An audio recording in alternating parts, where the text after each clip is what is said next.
आज हम सीखने वाले हैं आइसोमेट्रिक व्यू बनाना, जिसमें हम आइसोमेट्रिक में क्या चीज़ बनाएंगे, घन बनाएंगे, घनाभ बनाएंगे, है ना। तो चलिए सबसे पहले हमको यहाँ एक बॉक्स बनाना है आइसोमेट्रिक के लिए और ऑब्लिक व्यू के लिए, उसको सीखते हैं। जिसमें हमको मालूम है कि लंबाई, चौड़ाई और ऊंचाई L और लेंथ के लिए है, चौड़ाई के लिए हमने W लिया हुआ है, H के लिए हम ऊंचाई लिए, हाइट लिए हुए हैं, ठीक है ना, हाइट ऊंचाई, ठीक है। लंबाई मान लीजिए हमारी कितनी है, 50 है, चौड़ाई मान लिया हमने 30 है और ऊंचाई हमारी 70 है। इसका हम आइसोमेट्रिक व्यू भी बनाना सीखेंगे और ऑब्लिक व्यू भी बनाना सीखेंगे, ठीक है ना। तो चलिए बना लेते हैं। सबसे पहले हम यहाँ पर आधार रेखा बनाएंगे इस तरह से। ये देखिए मैंने यहाँ पे आधार रेखा बना ली है, ठीक है। इसके बाद आपको यहाँ पे इस तरह से एक सेंटर ले लेना है, ठीक है। और सेंटर लेने के बाद आप क्या करोगे, आधार रेखा बनाने के बाद ये आपके पास 30 डिग्री का सेट स्क्वायर है, ये 30 डिग्री का एंगल है। तो आप यहाँ पे इसको इस तरह से बेस पे रख लोगे, ठीक है। और बेस पे रखने के बाद इस तरह से इसको इसके ऊपर स्लाइड करना, ठीक है ना। पेज बराबर थोड़ा सा क्या है कि ऊपर नीचे है, इसको आप स्लाइड करोगे इस तरह से, ठीक है। और स्लाइड करने के बाद आप यहाँ से एक रेखा इधर की तरफ खींच लीजिए जो 30 डिग्री खींचेगी। तो इसके बाद इसको यहाँ से इस तरह से कर लेंगे, ये भी 30 डिग्री का एंगल है और इसको आप इस तरह से स्लाइड करेंगे। तो ये देखिए यहाँ से भी आप रेखा को बना सकते हैं, ठीक है। ये देखिए यहाँ से आपको रेखा बनाना है, ये भी आपकी 30 डिग्री की रेखा बनेगी, ठीक है ना। आप चाहें तो चाँदे से इसको चेक करेंगे तो आपके पास जो ये एंगल आएगा, है ना, ये 30 डिग्री का एंगल आना चाहिए, ठीक है। ये देखिए 30 डिग्री का आपके सामने ये एंगल बना हुआ है। दोनों तरफ से आप चाँदी से भी चेक कर सकते हो, 30 डिग्री की है ये दोनों एंगल, ठीक है। अब 30 डिग्री का एंगल बनाने के बाद ये आपका 30 डिग्री का एंगल बन गया। ये आप देख सकते हैं, ये आपने सेट स्क्वायर की सहायता से बना लिया है। मान लीजिए सेट स्क्वायर नहीं तो आप चाँदी की सहायता से भी बना लें, है ना, ठीक है। तो आपको इस तरह से 30 डिग्री भी कर लेना। फिर हमारी भुजा की लंबाई कितनी है, 50, चौड़ाई कितनी है, 40, ऊंचाई कितनी, 70। हम लंबाई किसी भी तरफ ले सकते हैं, ठीक है ना। तो यहाँ पे हमने लंबाई इधर ले ली, तो लंबाई के लिए ये मैंने 50 mm मार्क कर दिया इस तरह। और चौड़ाई हमने यहाँ से ले ली, ये हमने मार्क कर दिया इधर 30, ठीक है ना। एक तरफ 50 मार्किंग कर ली और दूसरी तरफ 30 मार्किंग कर ली, ठीक है। तो इस तरह से इसके बाद हम सेट स्क्वायर का फिर से उपयोग करेंगे यहाँ पर। और सेट स्क्वायर का उपयोग करेंगे तो क्या करेंगे, इसके ऊपर यहाँ से इस तरह से स्लाइड करेंगे, ठीक है। ये स्लाइड करेंगे और यहाँ से इसके 30 डिग्री पे समानांतर रेखा खींच देंगे और यहाँ से ये 50 mm मार्क कर लेंगे, ठीक है। ये हमने 50 mm मार्किंग कर ली।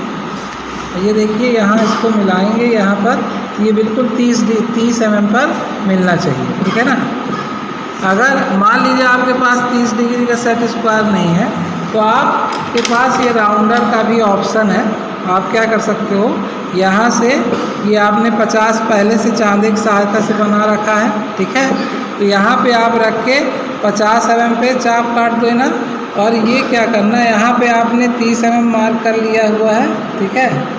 और यहाँ से आप 30 मार्क करके यहाँ से आप ये चाप काट दोगे, इसको मिला दोगे तो भी बन जाएगा। ये दूसरा ऑप्शन है अगर सेट स्क्वायर आपके पास नहीं है, ठीक है। इसके अलावा अब हमको इस पर हाइट लेनी है जो आधार से 90 डिग्री। आधार रेखा कौन सी है आपकी, ये वाली आधार रेखा, ध्यान दीजिएगा, ये आपकी आधार रेखा है। और इसी आधार रेखा पे आपको 90 डिग्री पर ऊंचाई लेनी है। हर पॉइंट से आधार रेखा पर आपको 90 डिग्री की ऊंचाई लेनी है। तो सबसे पहले ये सेट स्क्वायर ऐसे बराबर लगाएंगे और ये देखिए हम आधार से ही 90 डिग्री खींच रहे हैं और हर पॉइंट से हमको लाइन बनानी है आधार से, ठीक है। ये देखिए इस तरह से हम रेखा बना लेंगे।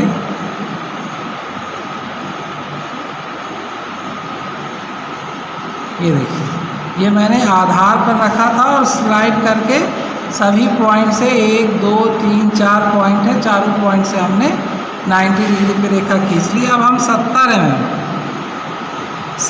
mm मार्किंग कर लें, क्योंकि ऊंचाई हमारी कितनी है 70 mm। ये 70 mm मार्क कर लिया हमने। यहाँ से फिर से 70 mm मैंने मार्किंग कर ली। ये देखिए ये रेखा थोड़ी सी छोटी खींची हुई है, तो हम इसको थोड़ा 70 mm तक और बढ़ा लेंगे। ये बढ़ गई है ना। यहाँ हमने फिर से 70 mm मार्किंग कर ली। इसके बाद ये हमने यहाँ फिर 70 mm मार्किंग की, ठीक है। अब हम इसको यहाँ से ऐसे मिला देंगे। ये देखिए 50 mm पे ये रेखा मिल रही, मिलनी भी चाहिए, ठीक है। 50 mm पे ये मिल गया। इसी तरह से इसको भी मिला देंगे, ये भी 50 पे मिलना चाहिए, तो मिल रहा है आपका, ठीक है। ये रेखा आपकी 30 पे मिलनी चाहिए, तो आप देख पा रहे हैं 30 पे ये मिल रही है। और ये रेखा आपकी 30 पे मिलनी चाहिए, तो ये भी आपकी 30 पे मिल रही है। तो आपने देखा कि कैसे हमने आइसोमेट्रिक व्यू बनाया हुआ है ना। फिर ये इस जो बाहर की रेखाएं हैं इसको हम डार्क कर लेंगे, अंदर की रेखाओं को डार्क नहीं करेंगे, ठीक है ना। तो बाहर की रेखाएं हैं उन रेखाओं को हम डार्क कर लेंगे, तो ये हमारा क्या बन जाएगा, आइसोमेट्रिक व्यू बन जाएगा। इसके बाद अभी हम ऑब्लिक व्यू भी बनाना सीखेंगे इसी का। ये हमारा आइसोमेट्रिक व्यू है। आधार से 30 डिग्री पर हमको रेखाएं बनानी हैं और ऊंचाई की आधार से 90 डिग्री पर। इस तरह से आप इसको डार्क कर सकते हैं। जो ऊपर से मतलब हमको सीधे तौर पे दिखाई दे रहा है, जो हमको सीधे तौर पे दिखाई दे रहा है उसको हम इस तरह से डार्क कर लेंगे। ऊपरी वाली चीज़ें हैं, ठीक है।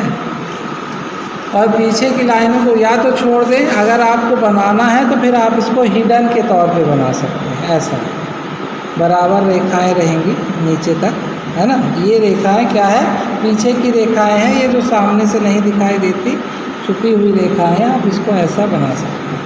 अगर आप बनाना चाहते हैं तो ऐसा डार्क रूप में, तो आप इसको हिडन के रूप में बना सकते हैं, ठीक है ना। तो आप इस तरह से आप इसको बना लें, तो ये आपका आइसोमेट्रिक व्यू बनेगा। अब चलिए सीखते हैं ऑब्लिक व्यू बनाना, ठीक है।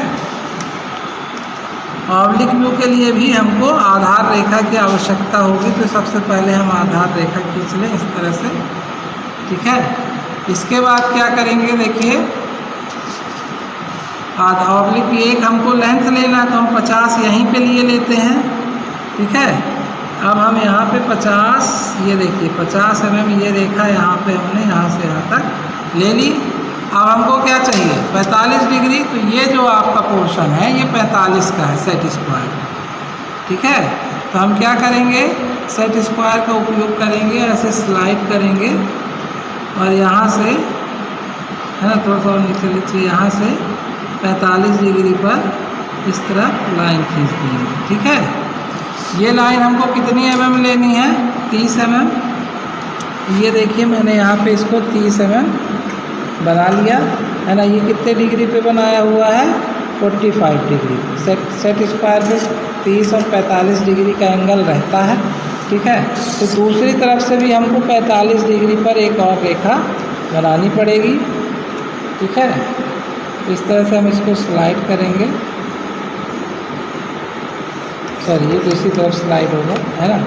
यहाँ से स्लाइड करेंगे और यहाँ से भी हम 45 डिग्री पर एक और 30 mm की रेखा हमको बनानी है, तो मैं 30 mm की एक और रेखा बना लेता हूँ। ये देखिए इसका एंगल भी कितना है, 45। अब इसको मिला देंगे इस तरह से। ये हमारा 50 पे मिलना चाहिए, मिल रहा है, ठीक है। और इसके बाद हम आधार से 90 डिग्री पर हाइट बनाएंगे, ठीक है।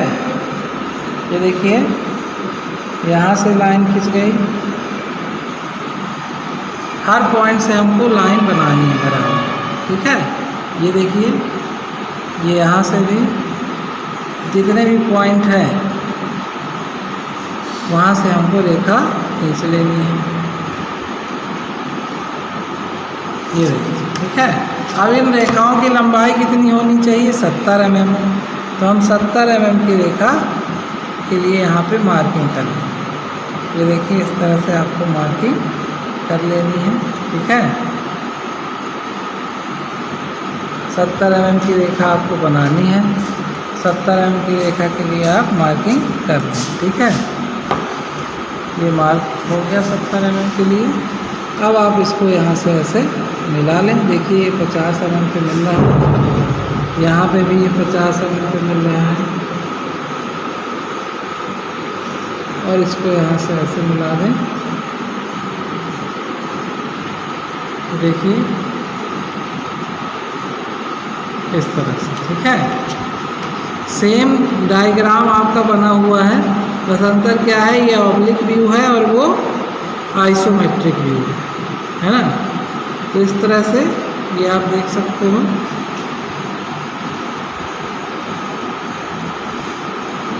ये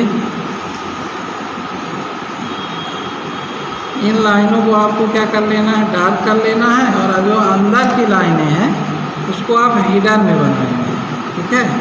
इस तरह से बराबर डैश आपको लेके बनाना है, इधर भी और इधर भी, ठीक है। दोनों तरफ आप डैश डैश करके इस तरह से बना लेंगे। तो आपको समझ में आ गया होगा कि किस तरह से हमको आइसोमेट्रिक और ऑब्लिक व्यू बनाना है। इसी तरह की आपको एक्सरसाइज दी जाएगी। आज के लिए धन्यवाद।